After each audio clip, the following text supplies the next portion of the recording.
ndeko mwasi Tiba Kabasele o bozo mona na photo mwana mwasi bozo mona na photo na droite na biso ndenge tozotalela image ayebi kokufa jusque là akufeli na maboko ya copain na ye babina copain na ye baumeli basali déjà ba 10 ans concubinage bavandaka place moko te bavandaka ndako moko te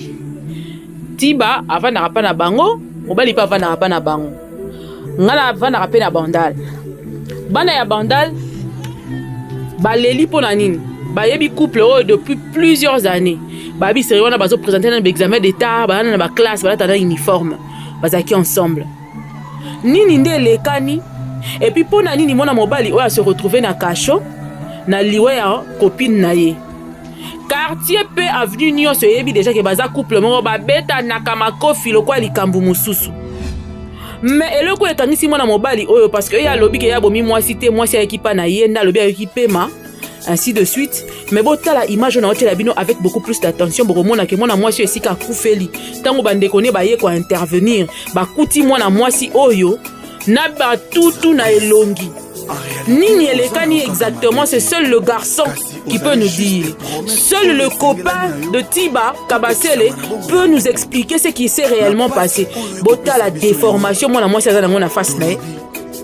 Suite tes avec la famille. Na yebi simino que suite tes na famille pour n'avoir peut-être des détails ignorants possible. Donc le deux familles pour bazaka avenue moko. Moi si na mobile bazana avenue moko kaka na sundi kaka wana. Bota la na image oyo bon a expliquer bino c'est quoi. Regarde. Botala bien bokomona mwana mwasi oyo elongi na eza ya kovimba na ndenge ya bien te ozomona oyo ndeko ya mwana mwasi mutazo filmer bomoni nde bazoome ça va tokei siko tobeta na bino lisolo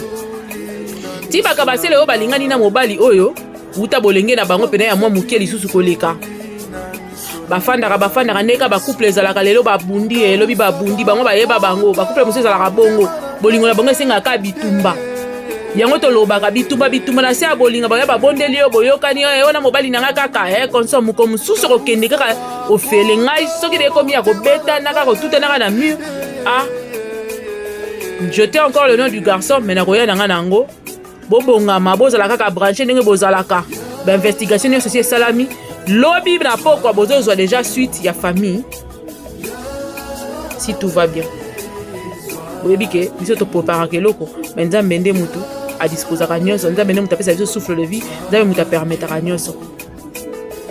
ndeko mwasi ndeko mobali yeba ke mokili ekomi mabe makasi nazo repetaka yango chaque jour na baaudio na ngai yo mutu omesana na couple ono kaka makofi ka bitumba zwa mayele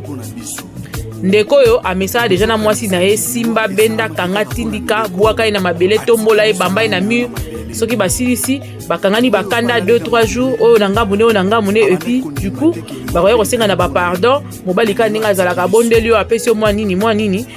makambo eleka ate eleki Tiba bamesana bongo na venu na bango bayebi c'est vrai que baofficializa na nos relations na bango te parce que mobali nana kenda officiellement te pa basi pa mwasi na famille ya mwasi que na ye ngam na bimana mwana bino te mais mama papa ndeko tata mwasi mama kulutu boyebi ke mwana biso bimaka na type oyo mais nanu ayete sûrement baobongama bakoya kaka po ezalaka bongo avant kokoma elobi nango ata beau-frère nanga napesi mbote papa papi napesaki mbote te papa papi padiani beau-frère mon beau-frère abala tika na niongo te asala makambo na ye normalement et puis bien et puis nalingaki mingi mobali ya petite sœur na ngai moko maika mokeba na abi alobaka lobi wana makangu na yo so makangu kombongo ezaka soni abi so abi copain ebimi kitoko so makangu nde mabe batinisi babandaka na makangu epi baye ko officialiser parce que sans kimakangu oyeba ko officialiser te parce que na kimakangu nde bato bavandaka mais 10 ans ya camarade na te babi plus de 10 ans ça pour 10 ans mais plus de 10 ans nde na bongo na kofana na bongo ba mesana na bongo na beta simba kanga boyoka lisiko yo version ya mwana mobali selon certaines personnes ngana kelo sala recherche na ngai kuna côté kuna pour na ba ko vérifier nde ba masolo oyo ba beti famille pe roya ko beta soki papa pesi permission boroyo ka famille boromona ba balobi bafani na ndaku mwana mwasi ndeka bayebi ke akendaka pa mobali na ye akei pa mobali na ye sûrement ndenge baza avenue moko balingaka kovanda mingi na avenue te bakenda na ba contact moko boyebi kaka ndenge bolingo esengaka bo se retirer moi côté moko bofandi bobeti lisolo bosololi kaka babisika na bango bakendaka wana emo bameli mwa kopo mwa lisolo soki mpe bitumbe bandi bitumbe betami kaka wana kaka bongo balobi bazalaka brutal mwasi azalaka mwa ayebi kaka atimba trop mobali mpe ye mpe alinga alakisa mwasi ke nonga na kotikela kaka mobali ntango babandi bongo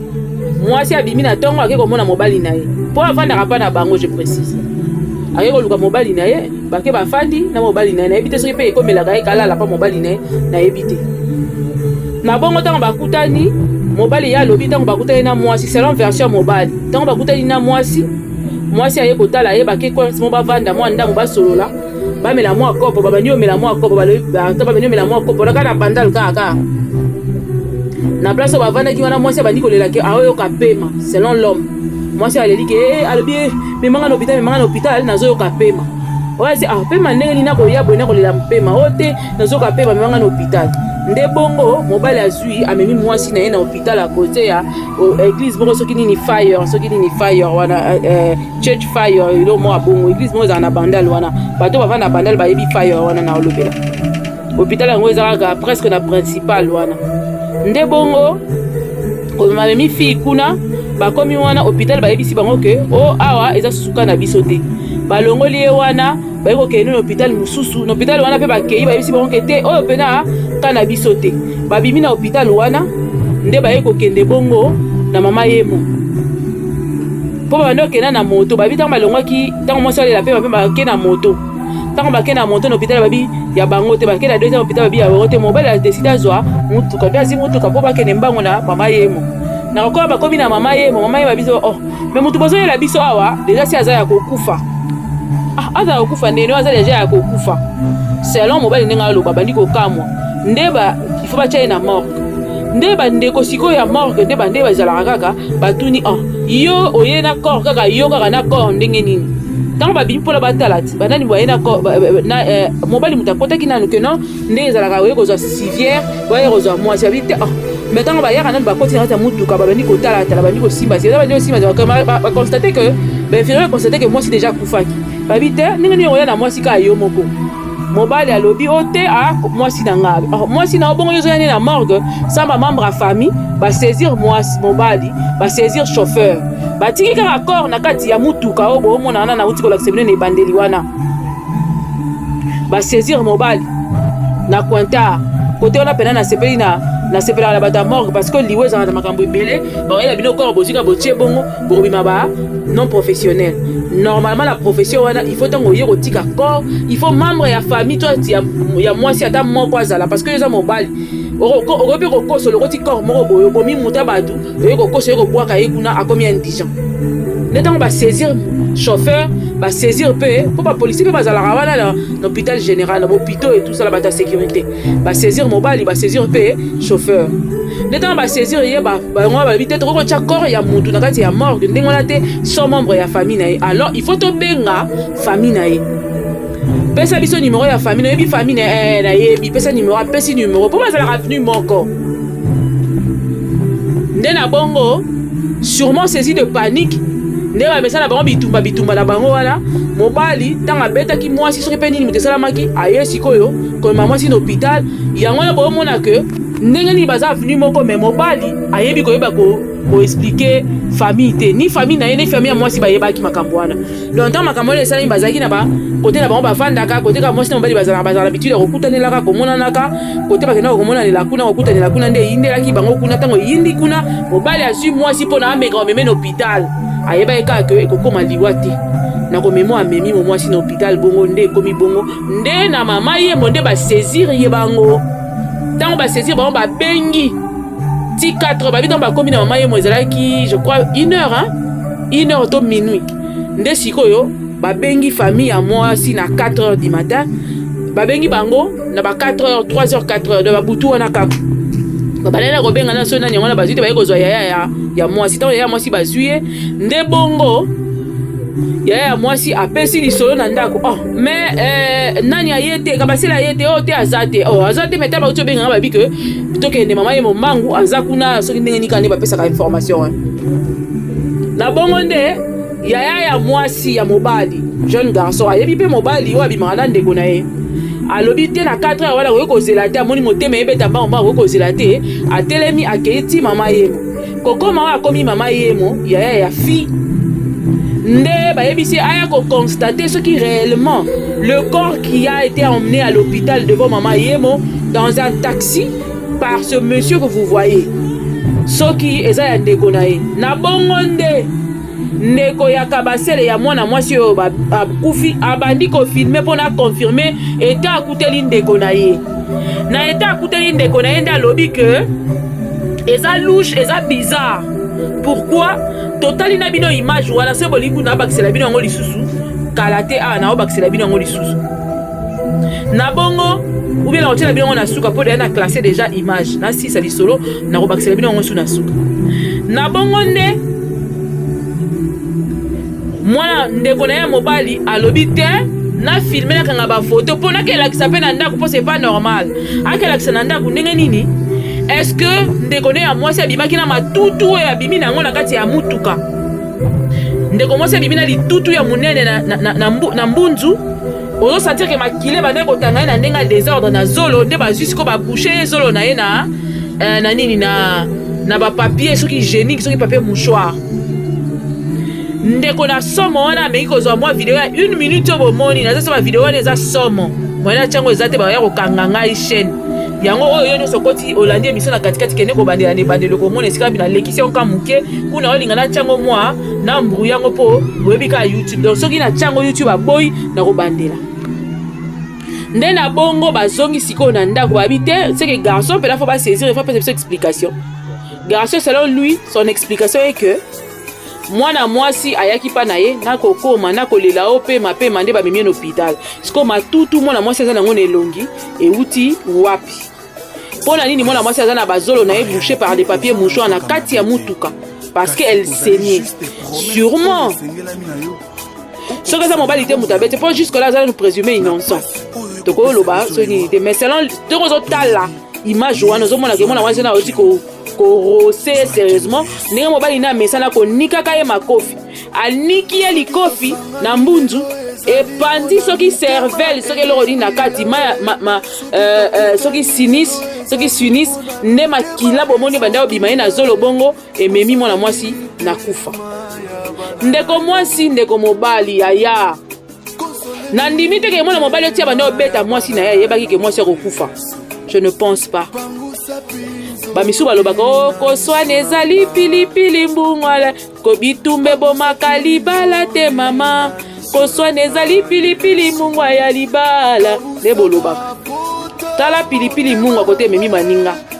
eleki mungwa eleki pilipili biloko yango nani akolia yango takolia yango aza te na ye molambi asundoli biloko okomprendre mobali oyo azalaka brutal moke na nzoto banga ye keba ye je te dis banga ye keba ye soki aboyi kochanger à toi de prendre la route po awa yo okufi mama mwana mobali toyebi te soki prison ekozala combien de temps na Kinshasa oyo tout est permis okomonaka mokolo moko babimi na ye libanda ake kobala na ye mwasi moko avoyage na ye la mosu mpe kaka na Kinshasa oyo kaka basi mpe babangaka na bango teke yo mobali oyo abomelanga abomaka ndeko moko boye acontinue vie na ye normalement et paisiblement vie econtinue yo sikoyo mama aboti yo papa aboti yo babokoli yo na pasi batangisi yo balobi ke o mwana na biso olobi akokoma moto tala pasi opesi fami na yo tala pasi opesi libota na yo tala pasi mwana mobali brutalité fo oyeba komaîtriser yango rage fo oyeba komaîtriser yango soki oza na mwasi ayebi kaka monoko maîtrisaka basentiment soki omoni koza moto ya impulsif tu es une personne impulsive évite les femmes chaudes les femmes au sang chaud po sinon na bino mibale komena ozalaka ring bino mibale kozala kaka ww soki nini yango wana ya bakati mais ya bino bapesaka bino nani nini te médaille te bapesaka bino ceinture te mama papa tala ndenge oyo okotana na bacriminel likolo ya brutalité. Je crois que cette histoire va enseigner beaucoup de femmes. Beaucoup de femmes sont battues. Pas nécessairement parce que mon bali on a lingi été. Mais mi bali mususu qui autorité d'abord ba exercer on a nenga mabe. Mi bali mususu baza batu moko soki olobi ne eloko moko boye maîtrise esili ya koyo kozwa mutu na abeti yango na mur parce que ntongo otala mwasi na mwana neti bazoki mutu ne bafrakase yango na mur ntango amoni sikoyo ke mwasi akwei ayoloba suta obouge te nde place azwi mayele akende komeme na hôpital papa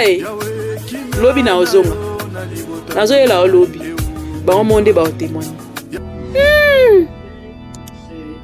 mwana bato opesela ata 50 francs te obomi eka loko ofele boye ata 10 francs batata te bamela ata masanga te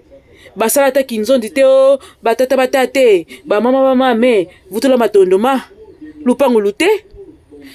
bongo luka bula ale vutula matondoma basala yango te o basala vutula matondoma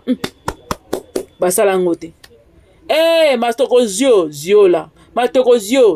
papa bavanda te basala yango te okeka ofele boye vérité ya lisolo oyo nani nda obetela biso yango témoin azalaki nani oyo akoya kotangela biso lisolo ya kabasela akufi ndenge nini mobali kaka nde tokosateleka na oyo ya kobetela biso soki akoninga kobetela biso soki ozala sincere mpona bolingo azalaki nango mpona ya kobeta peut-être nyonso mpo mibali mosusu bazala bongo mwasi oyo nalingaki tellement mingi ke ndenge ekomi boye vie na nga mpe eza bascule alors je dis tout mosusu akobenda drap de son côté po ya kolobaki awale asi akufi ngamu natikali vivant na profiter na partir natikali nango mais na côté yama mosusu pe alongwa kuna petit wana penga pe na lingai na eta ndako ambuye nga trop vie continuera te et continue on dirait eloko esalemaki te mwasi mibomba mibatela moto akobatela koleka yo moko eza yo kaka moto akolinga yo koleka yo moko eza yo kaka basi ebele baovanda na barelation mosusu par peur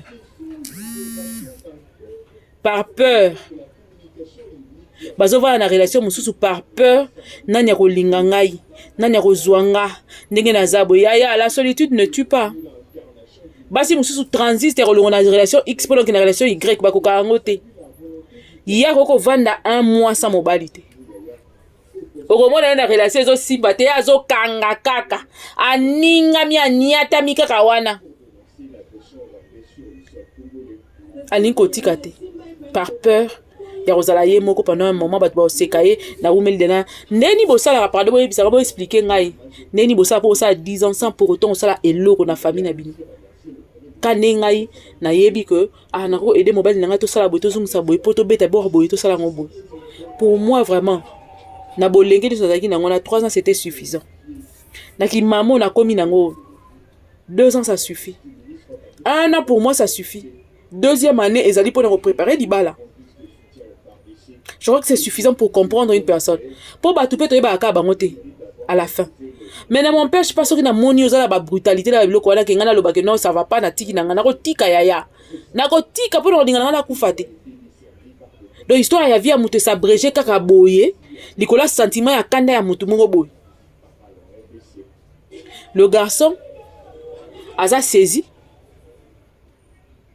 pour raison d'enquête azali wana moyen kende eza te mpo la seul témoin ezaka ye chauffeur ya bato babengaki kobenga memi mutu na kati hôpital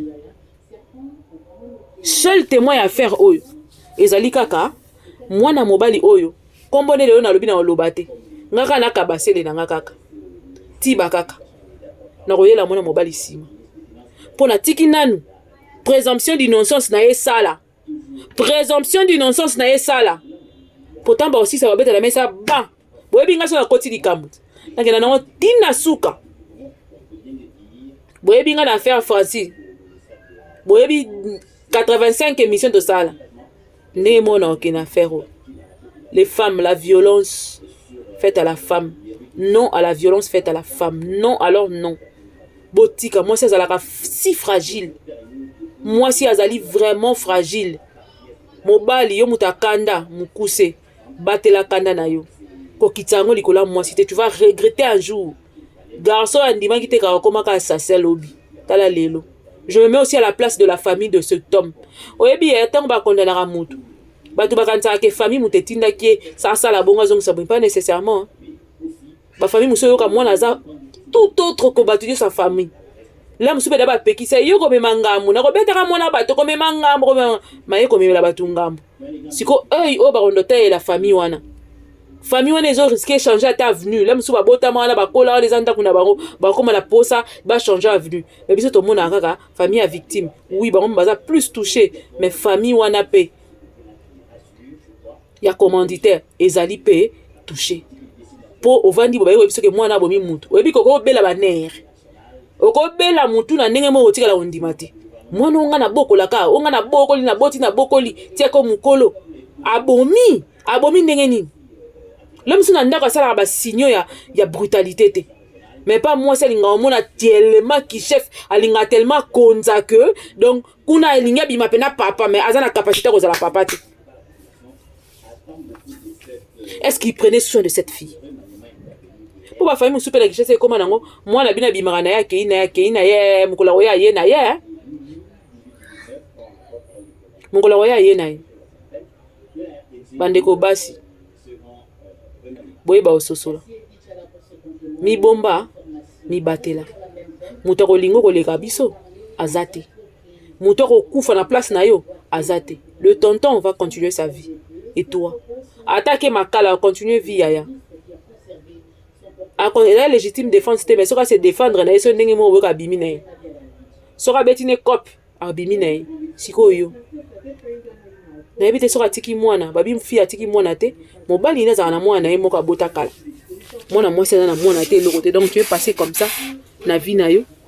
Beaucoup fika aboy. Donc parano baloni na libanga. Aloni na libanga bota ate. Ou le balona na zelo. Donc qui passe ma casse histoire. Yango mibali ya brutalité. Moi j'ai vécu dans un foyer il y a brutalité. Je connais de quoi je parle. Na yebi ba mi tout ko vimba o kenangale ma center ba ola muso ya kola musa. Je connais ça. Mais un jour je m'étais décidé à dire non ça la sur l'autre côté. Dans une décision. Libella. Mon colon n'a pas décidé, c'était la dernière fois, puis c'était fini. Le monsieur est revenu me supplier pendant. Niet. Parce qu'on a mon aki liwa na misu. Et j'ai pris la décision de soit laisser, soit continuer. Ce que j'ai dû laisser, il fallait avoir le courage pour le laisser. Parce que je vivais le luxe. Dans un vivre la mitouka. N'a la possibilité de 30 000, 40 000 na la banque, mais j'ai dû choisir entre ma vie et ça. Et je ne regrette pas avoir laissé tout ce bien-là. J'ai accepté d'abandonner. L'association, il y a des femmes battues un jour. Si jeune, on a 19 ans, 20 ans, au quotidien, une relation, donc, tu vis tout ce que les gens voient. Ce n'est que l'extérieur. Parce que tu as des voitures, parce que tu peux te permettre de te taper des voyages, parce que tu peux avoir autant d'argent en banque. Mais là, c'est pas la libota nangai. C'est pas la libota nangai. Parce que tant qu'il fallait faire le choix, ils m'ont dit de faire le bon choix. Que moi, na kufa likola ba bien matériel, tika. Et je n'ai pas honte de le dire. Je raconterai cette histoire un jour pour sauver les vies. Na relaxé de même ba signaux na ba cicatrice etika langai. À un certain moment de la vie, il faut savoir faire le choix entre ta vie et l'amour que tu penses avoir pour quelqu'un. Il faut d'abord savoir t'aimer toi-même avant d'aimer quelqu'un d'autre plus que toi. Avant linga mutu musuko leka yo, il faut se rassurer que mutu n'a pas la capacité à linga yo lenge moko na yo.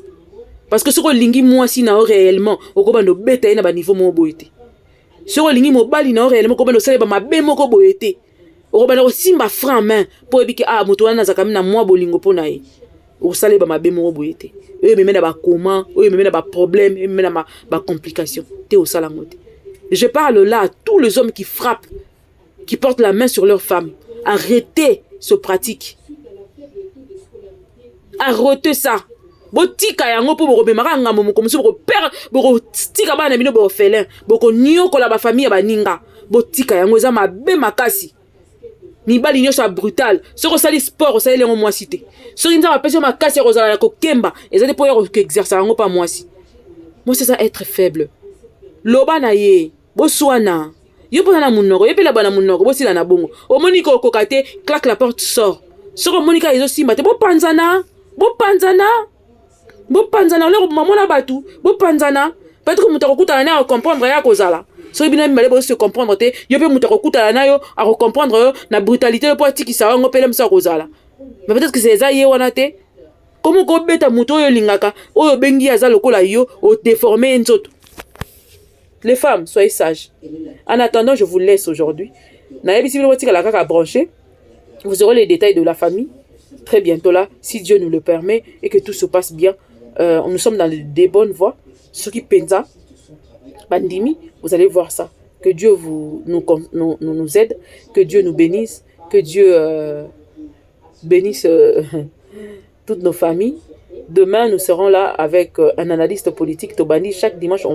samedi, dimanche, on va faire les questions d'actualité et on va essayer de le traiter ensemble avec vous. Que Dieu vous bénisse. En attendant, abonnez-vous et que la paix, que la peur quitte nos esprits. On se revoit très prochainement. Bye.